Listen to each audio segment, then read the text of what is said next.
నమస్తే, welcome to Telugu రాజ్యం. ప్రస్తుతం మనతో పాటు ఉన్నారు కాంగ్రెస్ పార్టీ సీనియర్ నాయకులు, మాజీ రాజ్యసభ సభ్యులు డాక్టర్ తులసిరెడ్డి గారు ఉన్నారు. నమస్కారం సార్. నమస్తే. తులసిరెడ్డి గారు, ముఖ్యంగా మీకు, మీ కుటుంబ సభ్యులకు సంక్రాంతి పండుగ శుభాకాంక్షలు. Same to you. తులసిరెడ్డి గారు, ముఖ్యంగా అమరావతి విషయం మీద మాట్లాడుకుంటే, ఇప్పుడు వైసీపీ నాయకులు సజ్జల రామకృష్ణారెడ్డి గారు కూడా కొన్ని కామెంట్లు చేశారు అమరావతి మీద. మేము అమరావతిని ఏనాడు కూడా వ్యతిరేకించలేదు, స్వాగతించామన్నట్టు కూడా సజ్జల గారు కామెంట్ చేయడం జరిగింది. అదేవిధంగా ఏంటంటే, అమరావతి పేరుతో చంద్రబాబు ప్రభుత్వం దోపిడీ చేస్తుందని, నిర్మాణాల పేరుతో భారీగా ఖర్చు చేస్తుంది, ఒక్కో చదరపు అడుగుకు 12,000 రూపాయల వరకు ఖర్చు చేస్తున్నారని చెప్పేసి కూడా ఇది మదర్ ఆఫ్ ఆల్ స్కామ్స్ అన్నట్టు కూడా ఆయన విమర్శించినారు. ఓవరాల్ గా అతని వ్యాఖ్యలను ఎలా చూడొచ్చు సార్? అంటే ఇక్కడ మన జగన్మోహన్ రెడ్డి మాట్లాడిన మాటలు, ఇప్పుడు సజ్జల మాట్లాడిన మాటల్లో కొంత వైరుధ్యం ఉంది. సజ్జల గారు ఓకే, సజ్జల గారు చెప్పిన అమరావతి ఓకే, అక్కడ దుర్వినియోగం అవుతుంది దాని మీద మేము కూడా ఎక్కిపోయిస్తాం. మా స్టాండ్ మొదటి నుండి కూడా కాంగ్రెస్ స్టాండ్ ఏమి, ఒకే రాజధాని, ఒకే రాష్ట్రం, ఒకే రాజధాని, అది అమరావతి, దేవతల రాజధాని అమరావతి, ఆంధ్రుల రాజధాని అమరావతి అనేది కాంగ్రెస్ స్టాండ్ మొదటి నుండి. కానీ కేవలం ప్రజా రాజధాని మాత్రమే ఉండాలి, అంతర్జాతీయ రాజధాని అవసరం లేదు, పరిపాలనకు వచ్చేసి ప్రజా రాజధాని చాలు అనేది మా స్టాండ్. కానీ ఈ చంద్రబాబు ప్రభుత్వం మొదటి నుండి కూడా ఈయన నగరాన్ని నిర్మిస్తారు, రాజధాని కాదు నగరాన్ని నిర్మిస్తాను, అంతర్జాతీయ నగరాన్ని అని చెప్పేసి ఆ యాంగిల్ దాన్ని మేము మొదటి నుండి వ్యతిరేకిస్తున్నాం.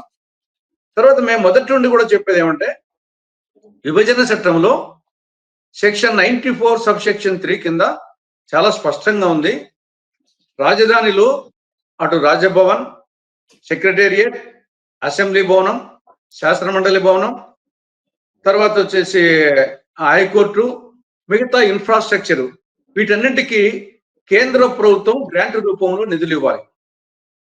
The central government shall provide special financial support for the creation of essential facilities in the new capital of the successor state of Andhra Pradesh, including Raj Bhavan, High Court, Government Secretariat, Legislative Assembly, Legislative Council, and such other essential infrastructure.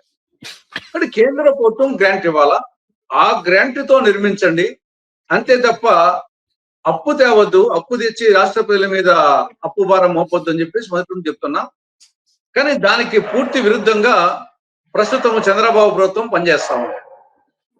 కేంద్రం నుండి వచ్చింది కేవలము 1,500 కోట్ల రూపాయలు మాత్రమే ఇంతవరకు వచ్చింది. గత 11 సంవత్సరాల్లో కేంద్రం నుండి వచ్చింది రాజధాని కోసము, అది కూడా ఇన్ఫ్రాస్ట్రక్చర్ లో కొంత అండర్ గ్రౌండ్ డ్రైనేజ్ గాను ఒక 1,500 కోట్ల రూపాయలు వచ్చింది. కానీ చట్టం ప్రకారము మొత్తం రాజధానిలో ఇంతకుముందు చెప్పిన భవనాలకు, ఇన్ఫ్రాస్ట్రక్చర్ కు అంతా కేంద్ర ప్రభుత్వమే ఇవ్వాలి. కానీ కేంద్రంలో కూటమి ప్రభుత్వమే, రాష్ట్రంలో కూటమి ప్రభుత్వమే డబుల్ ఇంజన్ చెప్తా ఉన్నారు. మరి ఈ నేపథ్యంలో గ్రాంట్ తేకుండా అప్పుకు పోతున్నారు. ప్రపంచ bank, Asian development bank, NABARD, Germany KFI bank, ఇట్లా 63,500 కోట్ల రూపాయలు అప్పు తెచ్చి రాజధాని నిర్మిస్తా ఉంది కూటమి ప్రభుత్వం. దీన్ని మేము వ్యతిరేకిస్తున్నాము. ఆ విషయంలో సజ్జల రామకృష్ణారెడ్డి కూడా ఆ యాంగిల్లో మాట్లాడుతున్నాడు, దానికి మేము అది కరెక్టే. రెండవది దుబారా, చదరపు గజానికి గతంలో ఎంత ఉన్నది, ఇప్పుడు ఎంత ఉన్నది, చాలా అబ్నార్మల్. తెలంగాణ సచివాలయానికి, పర్మనెంట్ సచివాలయానికి మొత్తం ఖర్చు అయింది 616 కోట్లు. తెలంగాణ సచివాలయం ఒక మంచి సచివాలయం, బ్రహ్మాండంగా ఉంది, దానికి ఖర్చు అయింది 616 కోట్లు. పార్లమెంటు భవనము ఢిల్లీలో దాని మొత్తం ఖర్చు అయింది 900 కోట్ల రూపాయలు. కానీ ఇక్కడ ఆంధ్రప్రదేశ్ రాజధాని అమరావతిలో తాత్కాలిక సచివాలయానికే 1,158 కోట్లు అయింది. ఇప్పుడు పర్మనెంట్ సచివాలయానికి 4,300 చిల్లర కోట్లు ఖర్చు పెడతారంట. తెలంగాణలో ఏమో 616 కోట్లకు బ్రహ్మాండమైన పర్మనెంట్ సచివాలయం వస్తే, ఇక్కడ తాత్కాలిక సచివాలయానికి 1,100 చిల్లర, పర్మనెంట్ దానికి 4,300 చిల్లర. కాబట్టి చాలా దుర్వినియోగం అవుతుంది. ఆ విషయంలో సజ్జల విషయంతో మేము కూడా ఏకీభవిస్తున్నాం.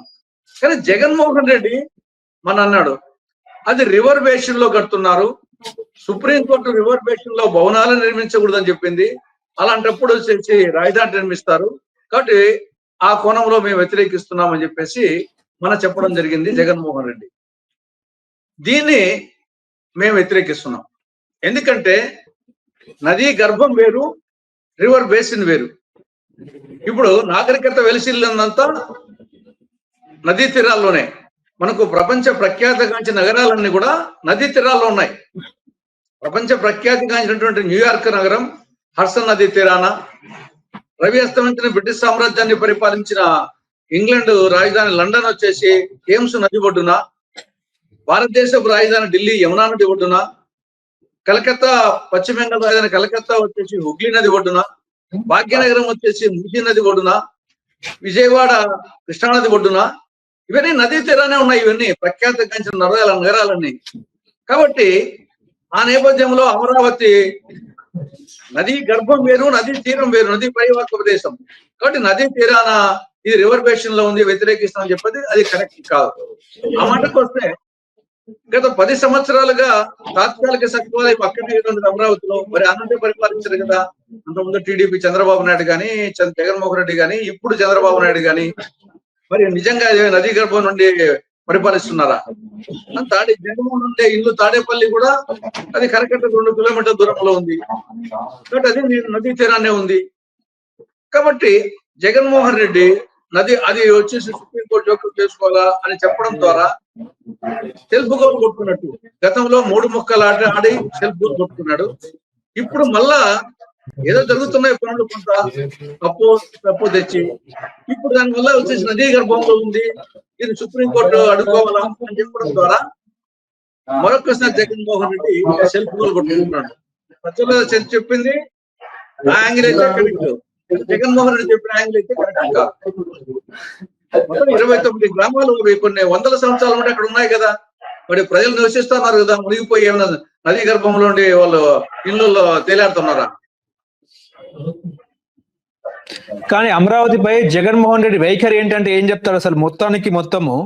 ఇప్పుడు ఆయన ఏమంటున్నారంటే అమరావతి అనేది అంటే మీరన్నట్టు లండన్ థేమ్స్ నది కానీ, న్యూయార్క్ హడ్సన్ కానీ, కైరో కానీ, బాగ్దాద్ కానీ, మాస్కో కానీ, బెర్లిన్ కానీ, షాంఘై కానీ, రోమ్, ఇలా అనేక మహానగరాలు నది తీరాలను అభివృద్ధి చెందాయి. మన దేశ రాజధాని ఢిల్లీ కూడా యమునా నది ఒడ్డున ఉంది కదా సార్. అవును. సో ఈ రకంగా కూడా వైసీపీ జీర్ణించుకోవట్లేదంటారా? అది చెప్తలే, self goal. Jaganmohan Reddy self goal కొట్టుకుంటున్నాడు. ఇప్పుడు 2014-19 మధ్య అతనేమన్నాడు, రాజధాని అమరావతిని స్వాగతిస్తున్నాను, మేము ఇల్లు కూడా కట్టుకుంటున్నామని చెప్పేసి వాళ్ళ నాయకులు కూడా అన్నారు, ఇల్లు కూడా కట్టుకున్నాడు. మరి 2014-19లో ఒక స్టాండ్ తీసుకున్నాడు. అధికారంలోకి వస్తానే మొత్తం రాజధాని సెక్రటరియట్ విశాఖపట్నం మారుస్తాము, విశాఖపట్నంలో సచివాలయం, ఇక్కడ అసెంబ్లీ, ఇక్కడ హైకోర్టు అని చెప్పేసి 3 ముక్కలాట ఆడి 2019-24 మధ్య 3 ముక్కలాట అన్నాడు. దాని పర్యవసానం వచ్చేసి అనుభవించాడు. 170 సీట్లకు 11 సీట్లు వచ్చినాయి. 151 సీట్ల నుండి 11 సీట్లు తగ్గిపోయినాయి. మళ్ళా ఇప్పుడు వచ్చేసి మళ్ళా రివర్ బేసిన్ లో ఉంది, మళ్ళా దాన్ని వ్యతిరేకిస్తున్నారు. కాబట్టి సెల్ఫ్ గోల్ కొట్టుకుంటున్నాడు జగన్మోహన్ రెడ్డి. ఇది రాజకీయాల్లో హత్యలు ఉండవు, ఆత్మహత్యలు అంటారులా. కాబట్టి ఇది వైకాపాకు వచ్చేసి జగన్మోహన్ రెడ్డి వ్యాఖ్యలు ఆత్మహత్య సదృశ్యము, సెల్ఫ్ గోల్ కొట్టుకోవడమే. అది అతనికి ఏమాత్రం వచ్చేసి మేలు చేయదు. అంటే అమరావతిపై వైసీపీకి ఒక క్లారిటీ లేదంటారా? ఇప్పుడు జగన్ గతంలోనేమో అంటే 3 రాజధానులు అన్నారు, ఆ తర్వాత ఓడిపోయాక మళ్ళీ అమరావతి అంటున్నారు, ఇప్పుడేమో కాదంటున్నారు, ఇప్పుడేమో సజ్జల రామకృష్ణారెడ్డి ఏమో వచ్చి అమరావతి ఉంటుందని చెప్తున్నారు.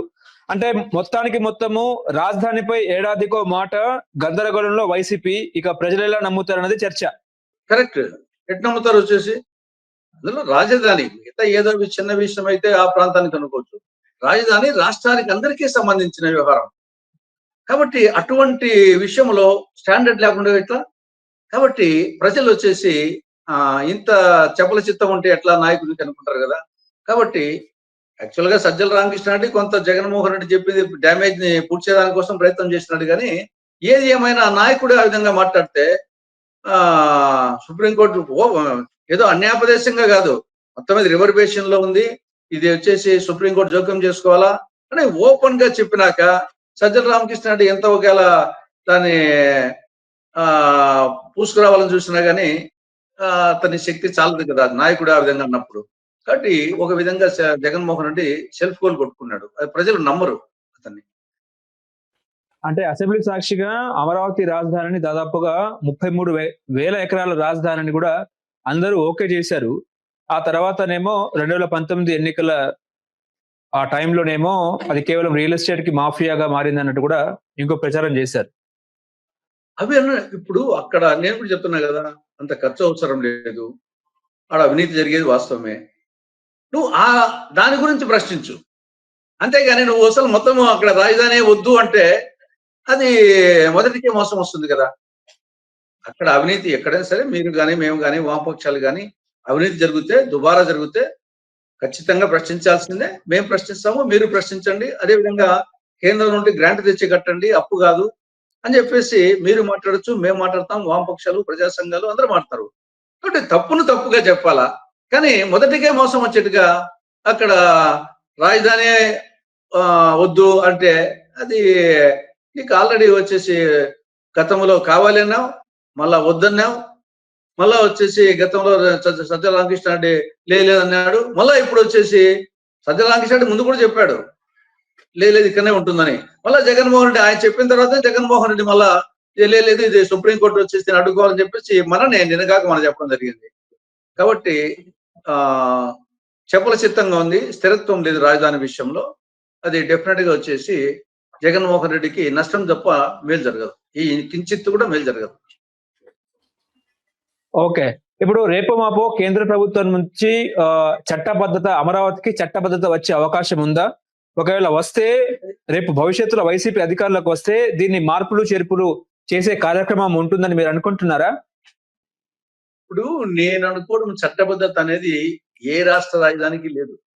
జనరల్ గా కేంద్ర ప్రభుత్వం వచ్చేసి రాష్ట్రము క్యాపిటల్ ప్రకటిస్తే అది అంతే. కానీ నాకు తెలిసి చట్టబద్ధత ఏ రాష్ట్ర రాజధాని కూడా లేదు. యాక్చువల్ గా హైదరాబాద్ కూడా ఏమైందంటే విభజన చట్టం వచ్చిన తర్వాత అప్పటికి ఉమ్మడి ఆంధ్రప్రదేశ్ హైదరాబాద్ ఉంది కాబట్టి దాంట్లో వచ్చేసి 10 ఏళ్ల వరకు అది ఉమ్మడి రాజధానిగా ఉంటుంది, 10 ఏళ్ల తర్వాత అది తెలంగాణకు రాజధానిగా ఉంటుంది, ఆంధ్రకి సెపరేట్ రాజధాని ఉంటుందని చెప్పేసి ఒక విభజన చట్టంలో హైదరాబాద్ అనేది తెలంగాణ రాష్ట్రానికి అన్యాపదేశంగా చెప్పడం జరిగింది తప్ప నాకు ఏ రాష్ట్రానికి కూడా ఫలాంది ఇప్పుడు కర్ణాటకకు బెంగళూరు రాజధాని అని చట్టం ఉంది నేను అనుకోవడం లేదు. ఏ రాష్ట్ర రాజధాని కూడా చట్టం ద్వారా వచ్చింది కాదు. ఆ రాష్ట్ర ప్రభుత్వం వచ్చేసి క్యాపిటల్ నిర్ణయిస్తే కేంద్ర ప్రభుత్వం ప్రకటిస్తుంది అంతేగాని. కానీ ఇక్కడ ఏమంటే ఏదో ఇంత గందరగోళం జరిగింది కాబట్టి దాని యొక్క రైతులు ఏమొచ్చేసి కొంత చట్టం రూపంలో వస్తే గన రేపు ఇబ్బంది ఉండదనే యాంగిల్లో రైతులు అడుగుతున్నారు. మరి దాన్ని కేంద్ర ప్రభుత్వం రాష్ట్ర ప్రభుత్వం ఆలోచిస్తున్నాయి. వీళ్ళు ఆల్రెడీ ఏదో పంపించినట్టుంది, వాళ్ళు మళ్ళా కొంత క్లారిఫికేషన్స్ అడిగారు, మళ్ళా వీళ్ళు పంపిస్తారు. కాబట్టి అది యాక్చువల్ గా ఏ రాష్ట్ర రాజధాని కూడా చట్టబద్ధత ద్వారా చట్టం ద్వారా వచ్చింది కాదు, కేంద్రం ప్రకటించిందంటే డిక్లేర్ చేసిందంతే, ఆ ప్రకారంగా వచ్చినట్టే. ఇక్కడ ఒకవేళ అడుగుతున్నారు కాబట్టి అక్కడ రైతులు కొంత గ్యారంటీ ఉంటుందన్న ఉద్దేశంతో భరోసా కోసం అడుగుతున్నారు. చేస్తే చేయొచ్చు కేంద్ర ప్రభుత్వం, నాకు తెలిసి పెద్ద ఇబ్బంది ఏమి ఉండదు. కానీ అంత మాత్రం చేత ఈ మళ్ళా భవిష్యత్తులో చట్టాలు మార్చకూడదు ఏముంది, ఉన్న చట్టాన్ని మళ్ళీ అమెండ్మెంట్ చేసి ఆ చట్టాన్ని రిపీల్ చేసి ఇంకో చట్టం తెస్తారు. ఏముంది అది, ఒకసారి చట్టం తెస్తానే అది పర్మనెంట్ గా మళ్ళీ అనుకుంటే రేపు కేంద్రము రాష్ట్రం అనుకుంటే రేపు భవిష్యత్తులో కేంద్రం ఇప్పుడు మనం జిల్లాలు మార్చుకున్నాం కదా, వచ్చేసి ఎన్ని జిల్లాలు మార్చలే, వచ్చేసి 14 జిల్లా ముందు 11 జిల్లాలు ఉన్నాయి, మళ్ళీ కొత్తగా వచ్చేసి విజయనగరం జిల్లా, ప్రకాశం జిల్లా వచ్చా, మళ్ళీ వచ్చేసి జగన్పేటలో 14 జిల్లాలు వచ్చాయి, ఇప్పుడు మళ్ళీ 2 జిల్లాలకు వచ్చా. అంటే ఇది కూడా ఏమి గవర్నమెంట్ లో ఒకసారి చేస్తానే కేంద్ర రాష్ట్రం అనుకుంటే రేపైనా చట్టం వచ్చినా మార్చొచ్చు, చట్టం లేకుండా కేంద్రం పట్టిస్తే రాజధాని. అంటే విభజన చట్టంలో సవరణ చేసేందుకు కేంద్రం అడుగులు వేస్తుందా అనేది చర్చ. చేయొచ్చు, ఇదా సింపుల్ గా వచ్చేసి చెప్తే కదా, ఇదే సెక్షన్ 94 సబ్సెక్షన్ 3 కింద నేను ముందు చదివిన దానికి కొంచెం యాడ్ చేస్తే సరిపోతుంది. The central government shall provide special financial support for the creation of essential facilities in the new capital of the success state of Andhra Pradesh, ఆడ అమరావతి అంటే అయిపోయింది. ఇంకేమలే ఒక్క పదం వచ్చేసి in the new capital of the success state of Andhra Pradesh, that is Andhra Pradesh అని ఇంకా మళ్ళీ మిగతా ఉండింది, దాంట్లో ఉంది. Including the Raj Bhavan, high court, government secretariat అంతా మామూలుగా యాజ్ ఇట్ ఈస్ గా ఆల్రెడీ చట్టంలో ఉండేదే. ఒక్క చోట వచ్చేసి అమరావతి నేపథ్యం చేసి అయిపోయింది, పెద్ద చట్టం అయిపోతుంది. అంత చట్టమైనంత మాత్రాన రేపు భవిష్యత్తులో వచ్చే కేంద్ర రాష్ట్ర ప్రభుత్వాలు మార్చకూడదని లేదు. చట్టం లేనంత మాత్రాన దానికి ఏమి గ్యారంటీ లేనట్టు ఏం కాదు.